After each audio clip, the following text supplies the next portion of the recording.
ఆవకాయ మన అందరిది, గోంగూర పచ్చడి మనదేలే. ఆవకాయ మన అందరిది, గోంగూర పచ్చడి మనదేలే.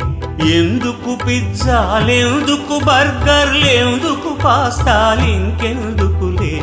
ఎందుకు పిజ్జాలెందుకు బర్గర్లెందుకు పాస్తాలింకెందుకులే. ఆవకాయ మన అందరిది, గోంగూర పచ్చడి మనదేలే.